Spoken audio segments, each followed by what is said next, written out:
cat in the wall, eh? Okay, now you're talking my language. You have a drunk Bailey's from a shoe? All right, welcome into the View from C Deck, and it is time for some little defensive action. My side of the ball, former linebacker, always fired up to talk about the Silver Bullets. And 2025 brings a lot of change as new D coordinator, entire new defensive line, lots of new corners and safeties and everything going on. Although we bring back the one big constant, the best player in America, in my opinion, period. Yeah, that does include Jeremiah Smith.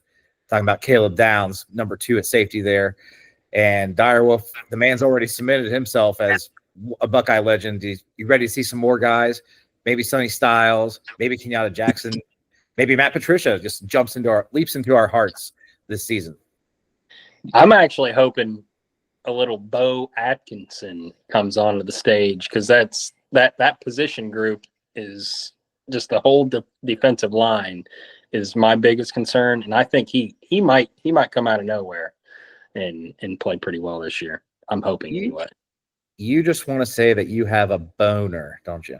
Yeah, that's true. I'm just trying to. Yeah, you freak. But good place to start, the D line, because we replace everybody. A bunch of guys that were awesome first and second round picks: Tyleik Williams, JTT, Jack Sawyer. Who am I forgetting? Ty Hamilton, all gone, all starters gone for the first time. I mean, they were all starters for like the last 3 years, basically. So we're really, you talked about running backs breaking in something new. We're really starting something new, although not so new, because Kenyatta Jackson Jr. and Caden Curry have basically been the backups for the last 3 years as well. First one's off the bench at pretty much all positions on the D line. So interesting to see. And then we bring in, well, I guess first we got to talk about Matt Patricia. What am I doing? Because how he's going to deploy these guys will definitely depend on who's playing, with guys like CJ Hicks moving from linebacker out to D end as a pass rush specialist, basically. You talked about Bo Atkinson, Brandon Logan George from Idaho State. Matt Patricia, a D coordinator under Bill Belichick, means multiple fronts, 4 and 3-man fronts. What do you think we see out of him that is different from Jim Knowles? Because he's going to still run the 4-2-5. That's one day wants the single high safety, but it could be very unique the way Patricia deployed it, and he's a football genius from what everybody keeps saying. Yeah, I'm excited to see it. I don't really know what to expect, though, to be honest with you. I know he's going to mix stuff up a lot. I think he's going to confuse the hell out of Arch is how I'm thinking this game's going to go. Because, as I mentioned in the offensive, I think the offense might start slow in the Texas game, and we're going to have to lean on the D. And Arch, everybody keeps hyping him up. He's probably going to be really good, but he has not come into an environment like the Horseshoe against the team as good as us and actually played well. So I think it's going to be a long game for him. I think he's going to, act like it'll look like one thing pre-snap, and we'll switch it up after. And I see at least one pick, maybe a couple on this one from Arch. Yeah, I mean, I want to see that first game. I want to see it the whole year. It'll be very interesting to see if we do 3-man fronts, 5-man fronts with Hicks outside. Maybe kick out Hicks outside.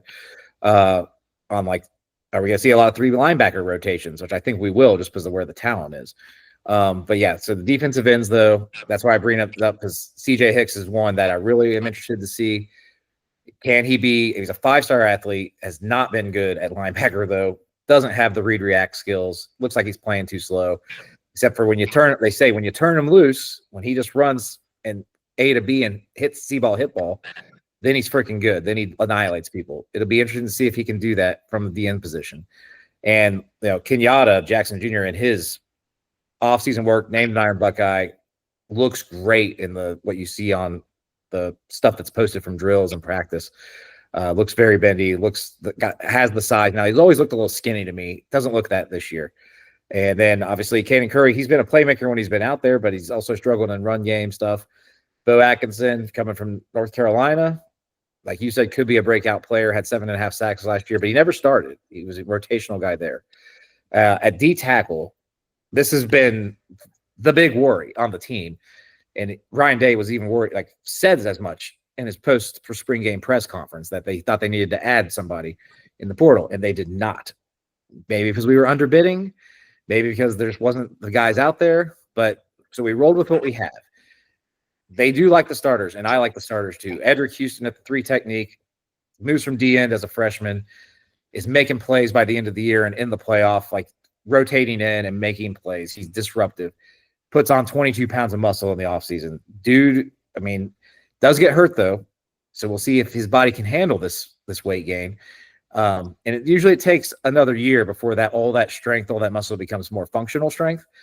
But I'm excited because this guy wants to be like Aaron Donald, the undersized D tackle. He just chucks people around and is explosive off the ball. And then Caden McDonald, your classic nose tackle, looks really good, was really good in goal line situations last year when he got in. He and Will Smith Jr. will probably be the rotation there. And I think those will be the main 3 rotating. We'll see some Taiwan Malone Jr., I think, too, at the other 3 tech behind Houston. But I think it'll be those 3 rotating most of the time.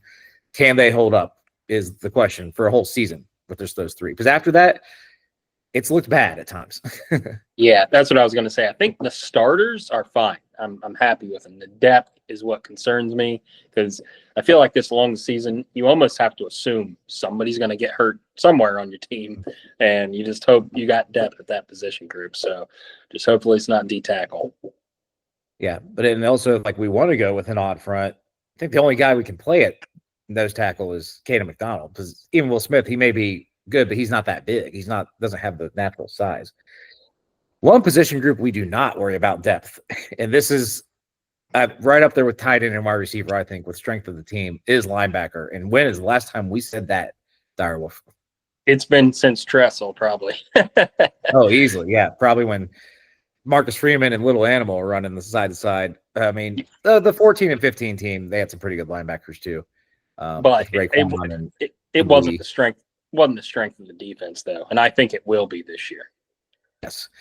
So Sonny Styles and Arvell Reese starting. Styles gets the block O. Huge expectations for him. Was a 5-star safety coming out of high school.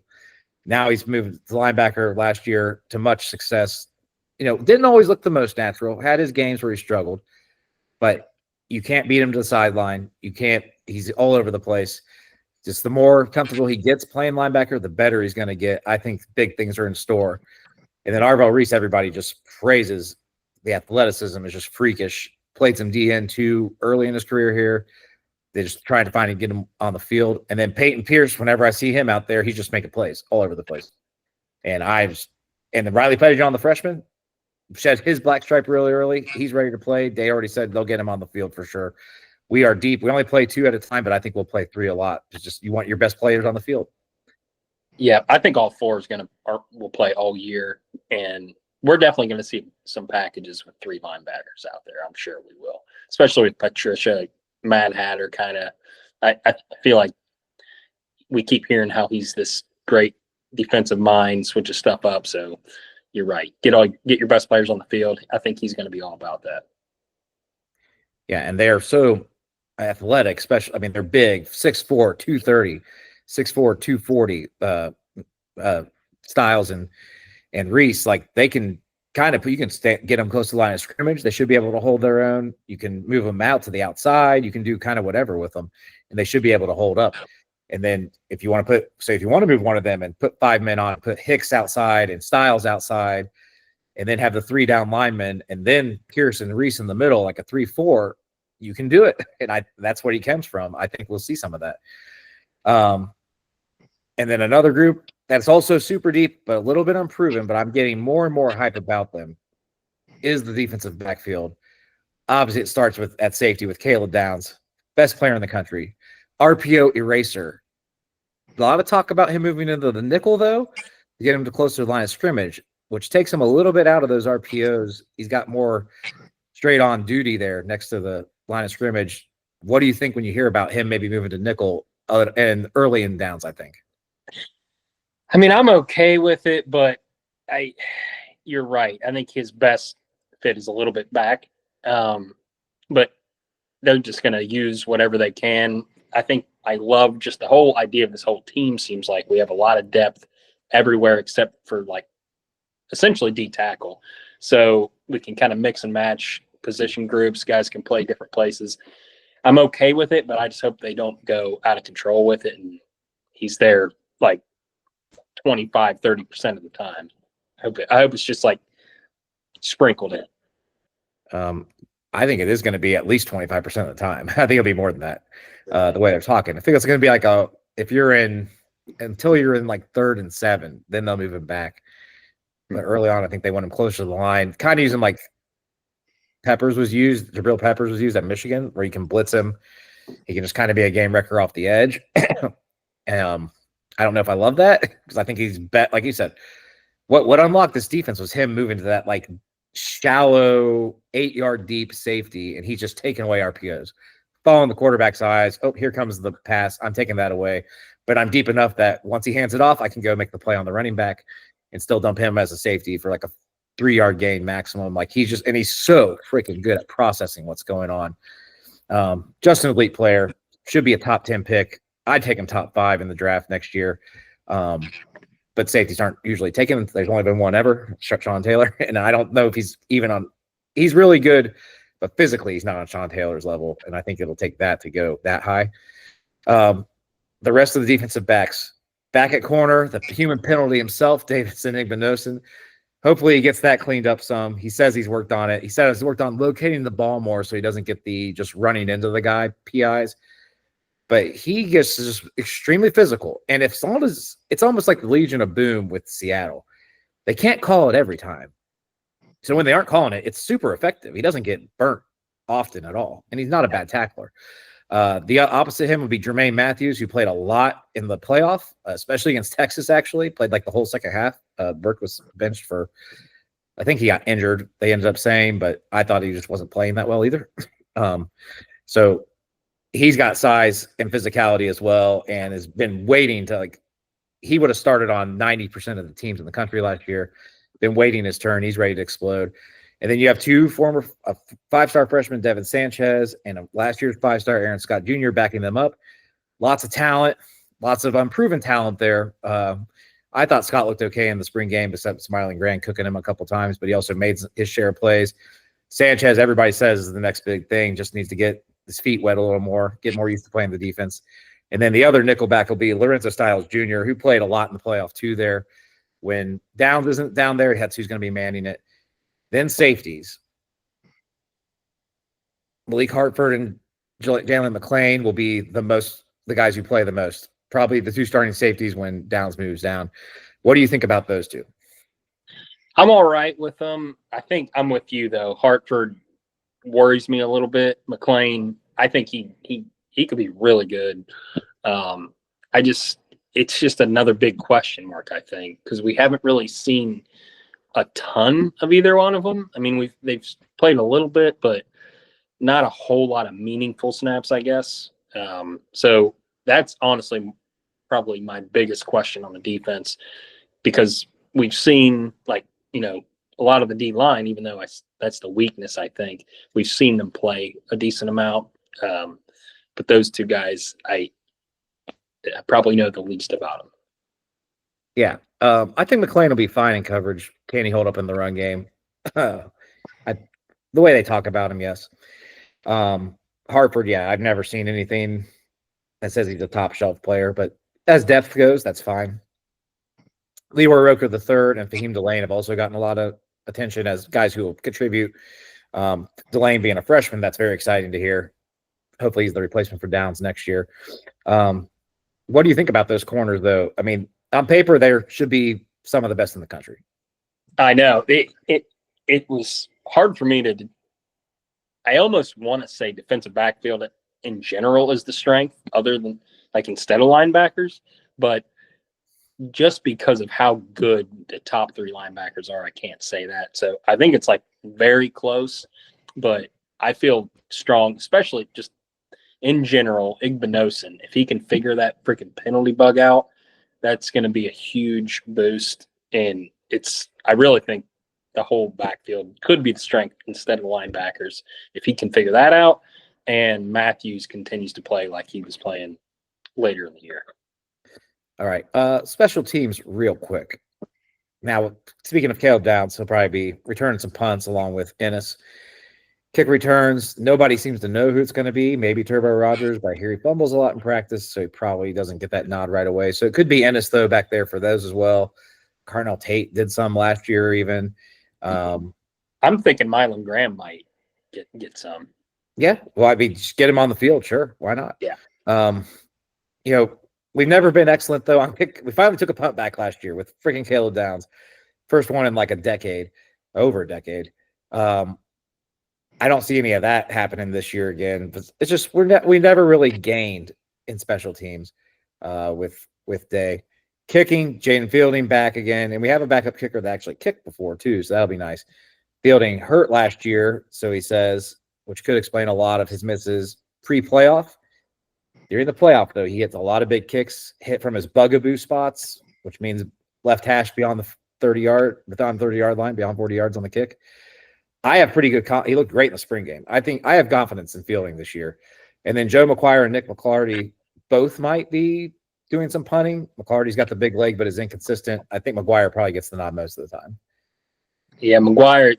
It seemed like he's going to get the start, but I was hoping McClarty would because, if we get in these fist fight games, punting starts to become pretty important. And if we have a guy that can sail it 65, 70 yards accurately, that can be a huge weapon, and we haven't had that in a long time.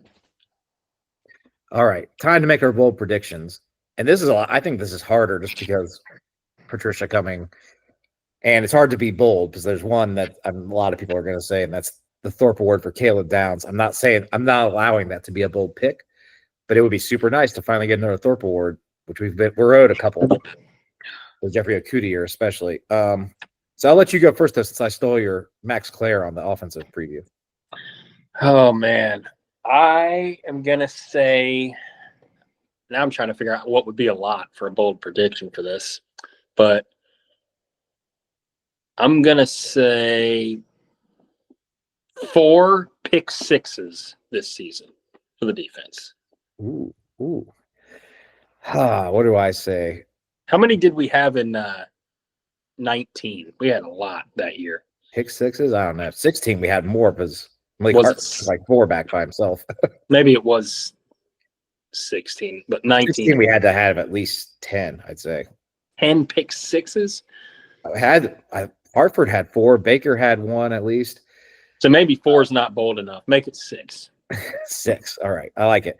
I'm going to get bold and say this year we have somebody get double-digit sacks in the regular season, which we haven't had since Chase Young was here. JTT did have 13 by the end of last year, but it took all the playoffs to get there. So that's my bold prediction this year, and I think it will be Kenyatta Jackson Jr. I'll say Kenyatta Jackson Jr. I'll go bold. He leads the Big Ten in sacks with 13 this year in the regular season. Just smoking people because he looks like he's ready for it. And I think Patricia and Day changed the mindset after the Oregon game to go get after the quarterback. I think Patricia, that's going to be something he's going to want to do. And I think they'll be okay with it. And he's, I think, more creative than Knowles is in terms of getting there on that type of stuff. So I'm very excited to see what Kenyatta Jackson's got with Jeremiah Smith, or who is he? It was a Downs that said there's a first round pick sitting there, and he's been sitting on the bench. It might have been Styles, actually. Yeah, it wasn't either one of the. I think it was Styles. Yeah. Either way, though, they need to bring it game 1 against Texas, and we'll be previewing that game. We're going to preview the whole schedule, actually, though. And we already have an offensive podcast out, previewing the offense, so check that out. But for the Direwolf, I'm just Matt. This is the view from CDEC. Like, subscribe, hit the little bell. So just like you're going to be ringing the bell every time third down comes in Ohio Stadium on Saturday, the 30th, ring that bell so you get our alerts, and we will see you guys next time. Hey, guys. Whoa, big gulps, huh? All right. Well, see you later. A rich man's